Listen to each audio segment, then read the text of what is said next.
Death of the Family is a 23-issue comic book story arc first published by DC Comics in 2012 featuring the fictional superhero Batman and his family of supporting characters.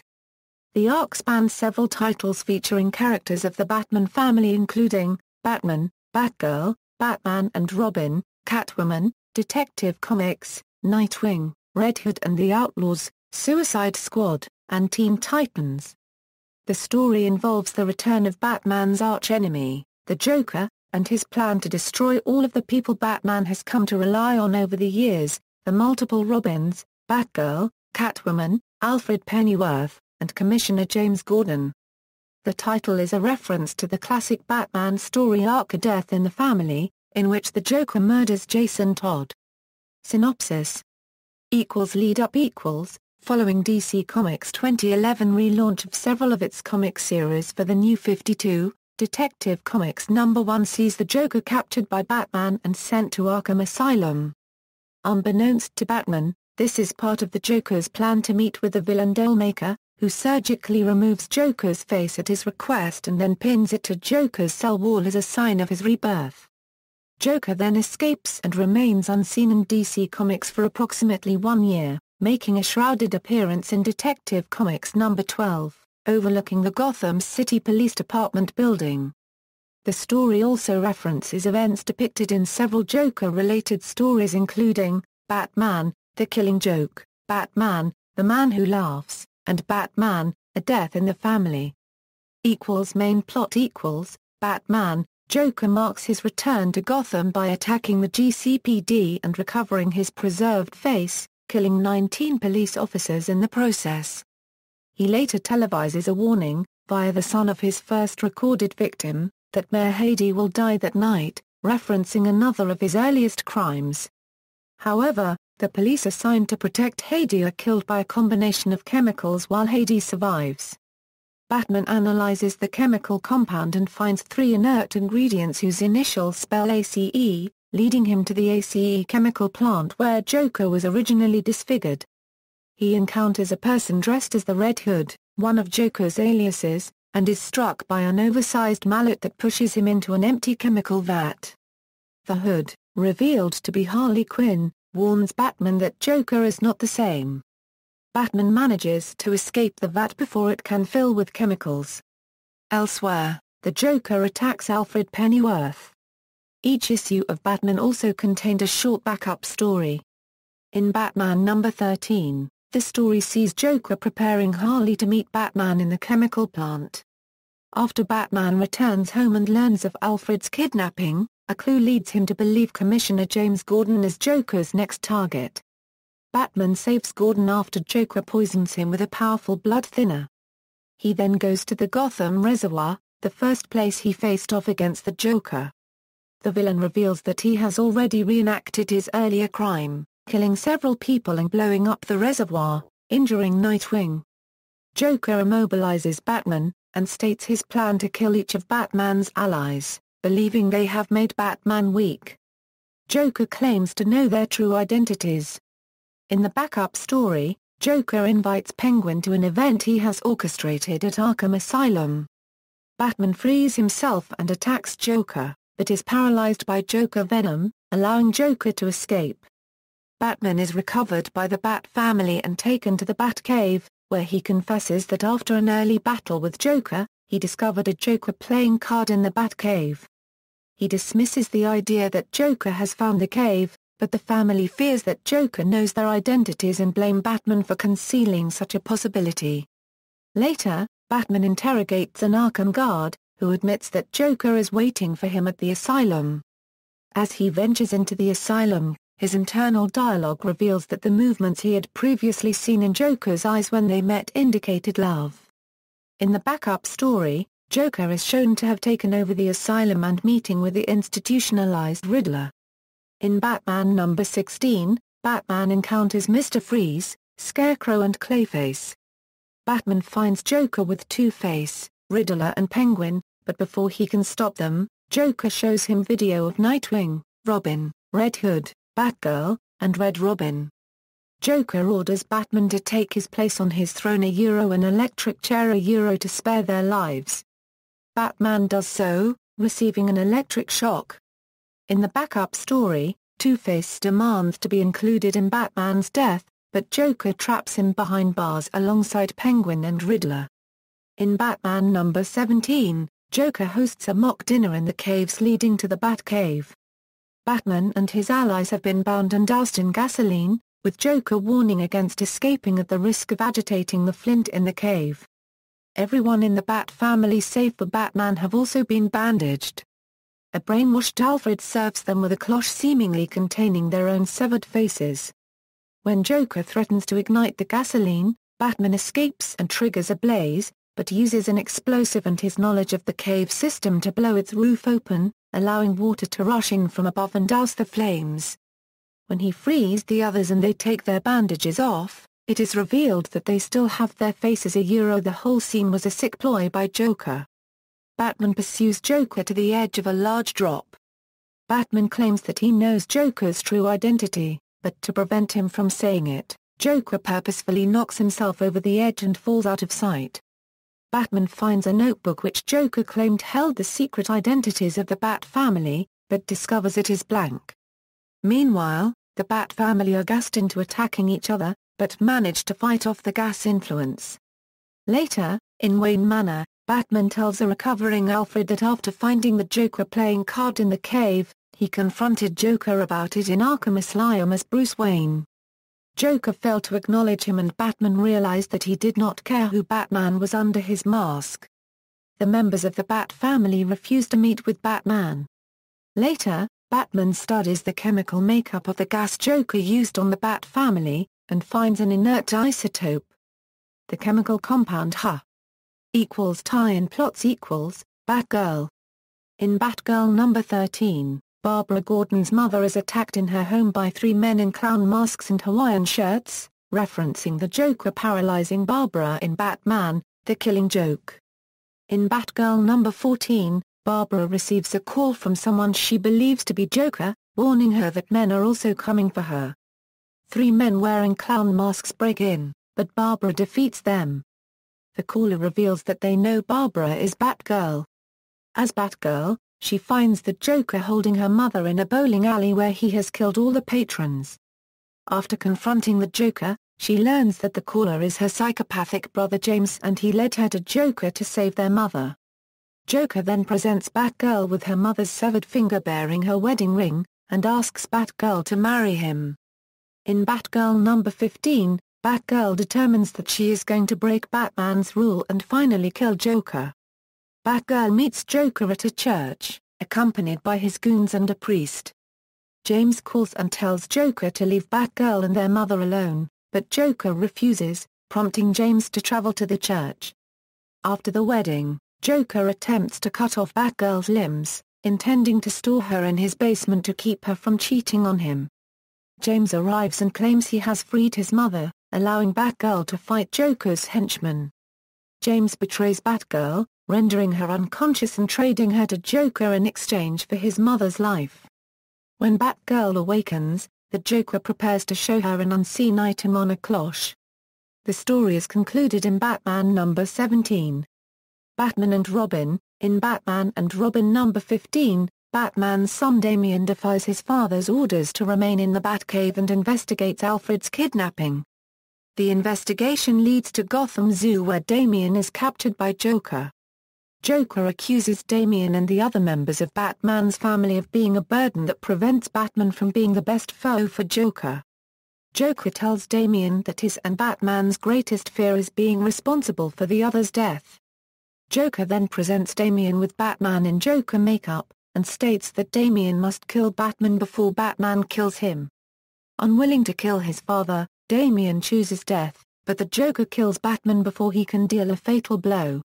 Damian passes out from Joker venom and Batman is revealed to be a fake. As Damian recovers from the toxin, the Joker presents him with a cloche. Catwoman is hired to steal a large chess piece from a city-wide game of chess. After stealing the piece, it is revealed to contain a living person, before it explodes. Catwoman saves a young orphan trapped in a pawn chess piece, and is then confronted by Joker, who is revealed as the person who hired her. Joker convinces her to allow herself to be captured to spare the orphan's life. Joker repeatedly attacks Catwoman, accusing her of needing Batman to save her and trying to convince her to break Batman's heart and turn him into a more focused hero. Catwoman denies loving Batman and accuses Joker of in fact being in love with him. Joker admits that he is, before they part ways. Detective Comics. In Detective Comics number 15, while distracted by his search for the Joker, Batman is forced to confront Clayface, who has been chemically possessed by Poison Ivy into believing they are married, turning him into a fierce bodyguard. Batman uses a modified herbicide to kill Ivy's plants embedded in Clayface, freeing his mind before he then escapes into the sewers. Meanwhile, the Joker forcibly recruits the Penguin to aid in his plan. Penguin leaves his henchman Ignatius Ogilvy in charge, who usurps Penguin's criminal empire, allies himself with Ivy, and dubs himself Emperor Penguin. Ivy later finds Clayface, unaware he is no longer under her control, and Clayface attacks her. In Detective Comics number 16, multiple gangs rise up in Gotham, emboldened by the Joker's return. One gang, the League of Smiles, takes hostages in a youth center until one of their own decides to let the hostages go. Batman arrives later and finds the defector has cut the flesh from his mouth so that he cannot be like Joker. The remaining members of the League return to their leader, the Merrymaker, who states that their mission is just starting. Meanwhile, Emperor Penguin seizes control of Gotham's underworld, killing his opponents and framing the Joker for their deaths. Nightwing. In Nightwing number 15, the Joker kills Jimmy, the star clown of Haley's Circus. He also breaks Dick Grayson's former lover Rhea out of Blackgate Prison. After testing the Joker venom used on Jimmy, Dick discovers an intentional anomaly that leads him to an abandoned aerospace facility. There, Dick is confronted by Rhea, her face resembling the Joker's, and dressed in a makeshift Nightwing uniform. She attacks Dick while Joker flees, until her body rejects the Joker's toxin and she dies. Dick finds a message carved into her body, announcing the Joker's party at Haley's Circus. In the circus, Nightwing is confronted by the exhumed corpses of the circus members who have died. Nightwing tackles Joker, but is then shown the living members of the circus, all transformed like Rhea, who attack Nightwing and knock him unconscious. When he awakens, Joker prepares to show him an unseen item on a cloche. Red Hood and the Outlaws. Joker drugs Jason Todd's lover and calls the police to his apartment. Todd escapes and goes to warn Batman, but the Joker predicts his actions and gasses Todd unconscious. When he wakes, Joker provides artifacts of Todd's youth including a bullet that shot his father, and a recreation of how he found his dead mother, intimating he knows Todd's real identity. As Todd works his way towards Joker, he falls through a trapdoor, landing in a pit next to an unconscious Red Robin. Starfire and Arsenal's story ties in with, and concludes, that of the Teen Titans in Teen Titans number 15. Starfire and Harper travel to Gotham to help Todd, and encounter the Teen Titans. Together, the group recover Joker's pre-prepared antidote syringes and inject Joker venom-afflicted citizens, returning them to normal. Elsewhere, Joker paints Todd's Red Hood mask and says he is in for a surprise. Suicide Squad. During Deadshot's funeral, Joker kidnaps Harley from the Suicide Squad. He has her meet with Batman, and then attempts to dump her in a chemical bath. Harley manages to escape but the Joker attacks her with rabid hyenas and then incapacitates her, before chaining her up in a room filled with skeletons, some dressed similarly to Harley. Joker states that she is not the first Harley or the last. Harley bites open her own wrists and uses the blood as lubricant to remove her chains and escape back to the Suicide Squad. When Joker learns of her escape, he states that she might yet become his Harley. Teen Titans. The Teen Titans travel to Gotham City to help Red Robin, who has been captured by Joker. With Batgirl's advice, they explore Joker's earlier crime scenes, during which Kid Flash's super-speed search of a rundown apartment block activates Joker's trap by agitating a chemical compound. The chemical becomes airborne and transforms the nearby citizens' appearance to resemble the Joker, before they begin mindlessly attacking the Titans. Arsenal and Starfire arrive to help. This team-up is concluded in Red Hood and the Outlaws number 16.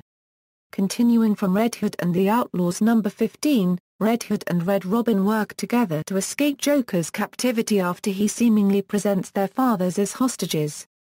Todd shoots the Joker, who is revealed to be a body double. The shots trigger a gas release, knocking Todd and Red Robin out. When they awake, Joker presents them each with a cloche. Publication history.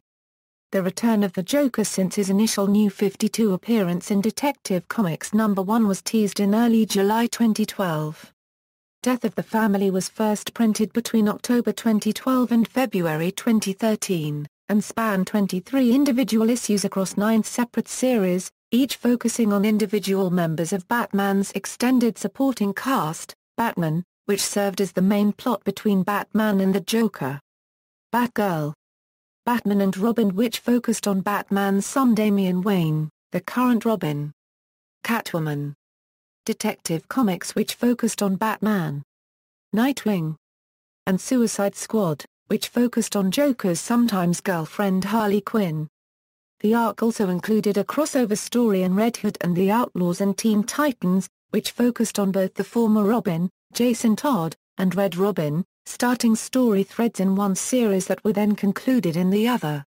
The story began with issues number 13 of Batman, Batgirl, and Catwoman, the latter two serving as a prelude to the story.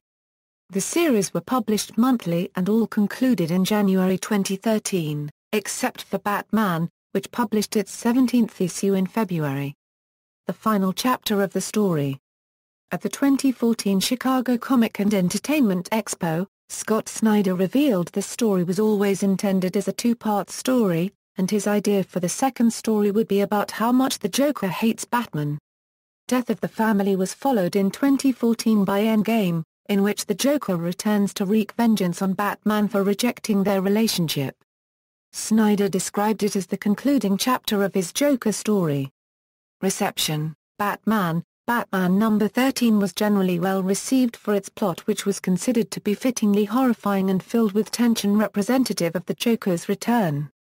Snyder's incarnation of the Joker was praised for incorporating historical elements of the character and his dialogue, while providing a new perspective on the character.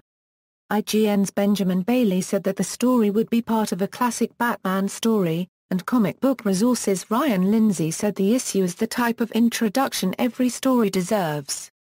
Batman No. 14 was also well received.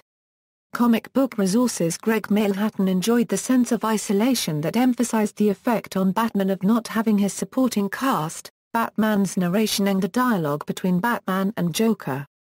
IGN's Joey Esposito said that the writing created a realistic threat of danger to the established characters, and appreciated the further increase in tension. Esposito also praised the Joker's final monologue. In contrast, Mujirama considered the issue could be too verbose, but said that the story had great pacing. Batman No. 15 received positive reviews, but is the lowest graded issue in the Batman tie-ins. Reviewers noted that the story continued to be strong, but was marred by confusing elements created by dialogue structure, unexplained actions such as Batman's glove being removed off-panel during a confrontation with Joker, and small artistic inconsistencies.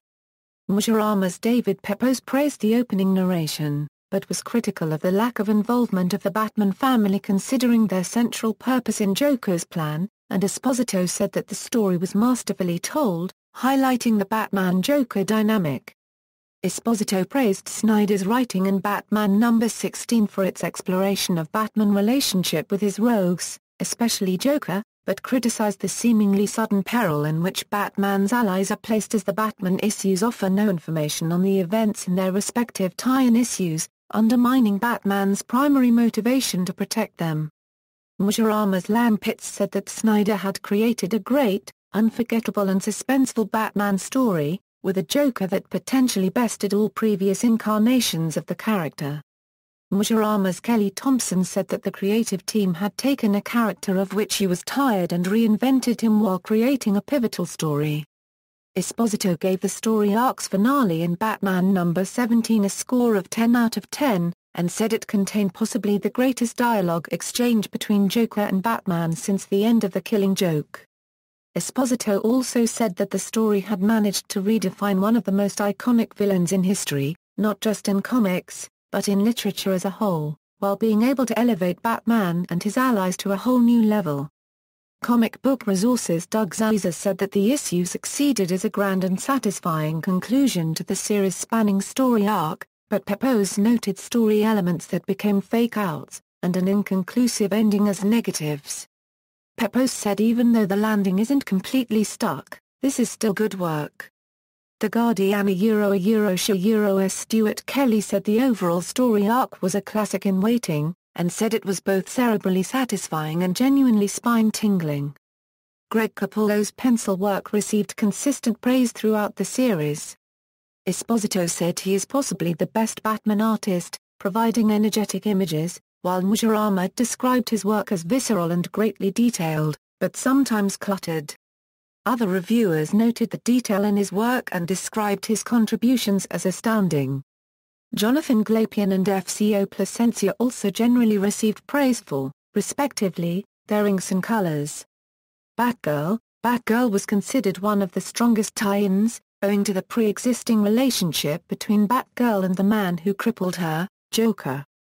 Highlighting the emotional trauma and desire for revenge that is understandable in Batgirl's character, which allowed the story to serve as natural progression for Batgirl instead of a tie-in to the greater Batman story. The art by Ed Benes and Daniel Samper received a mixed response from reviewers who described it as fair and serviceable, but also noted garish colors and inconsistent quality. Mujirama's Aaron Duran complimented Samper for emphasizing the personal nature of the characters, bringing the reader uncomfortably close, but said that the effect gradually becomes desensitizing. Batman and Robin number 15 was well received for its story, the characterization of Damian Wayne and the Joker, and the Joker's dialogue, which was described as wordplay formed into incisive barbs, and more menacing than Snyder's incarnation. A Joker that revels in filth. Patrick Gleason's art was praised for creating terrifying and disturbing images that add texture to the pages. Batman and Robin number 16's narrative was considered lesser than the previous issues, with Mujirama describing it as both killer and filler designed to keep Damian occupied while the main story proceeded, but appreciating the fight between Damian and what he believes to be his father. Esposito said that Damian's characterization sees him display resolve unimaginable for a 10-year-old, making the case for Damian being the best Robin. Mujirama again praised Gleason's horror-toned imagery, expressing a desire that he replace Capullo on the Batman installments. Catwoman number 13 received criticism for featuring a central story that was largely unrelated to the death of the family arc despite its branding as a tie-in. The tie-in segment was described as uninspired, and weak with absurd execution, while Steen noted that the sporadic appearances of the Joker interrupted the flow of the larger unrelated plot, diminishing the attempt to convey drama in the issue's final scene.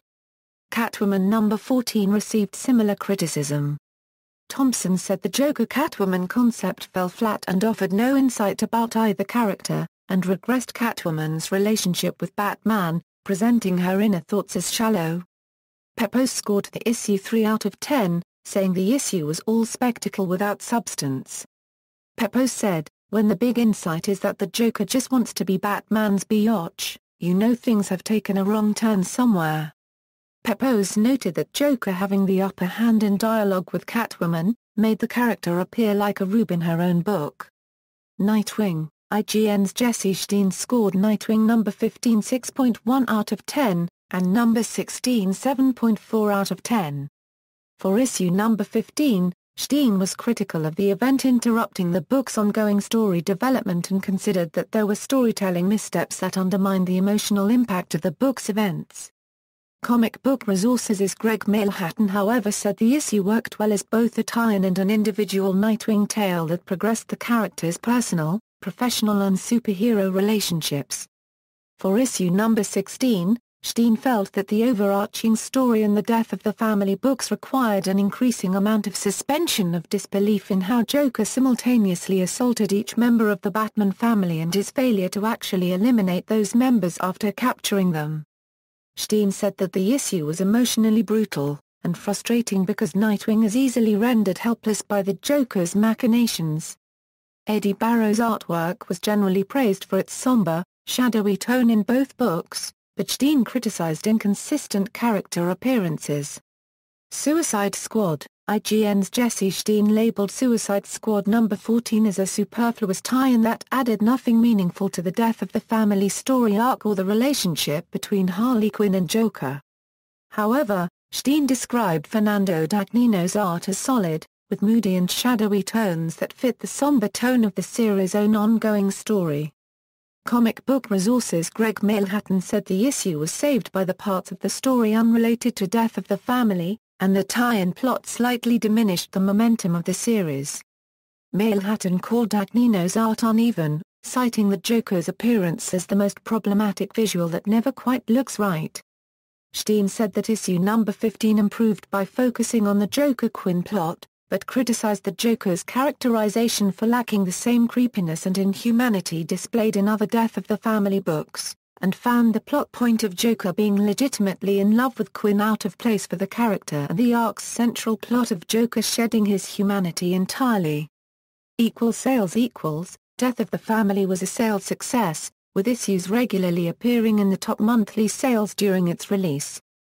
Batman was consistently the highest-selling series in the story, outselling the next best-selling series, Detective Comics, by approximately 45,000 units. Batman number 14 was the highest-selling issue, selling an estimated 159,744 units in November 2012, and appearing at number 2 in the sales charts, behind the first issue of All New X-Men. References. Bibliography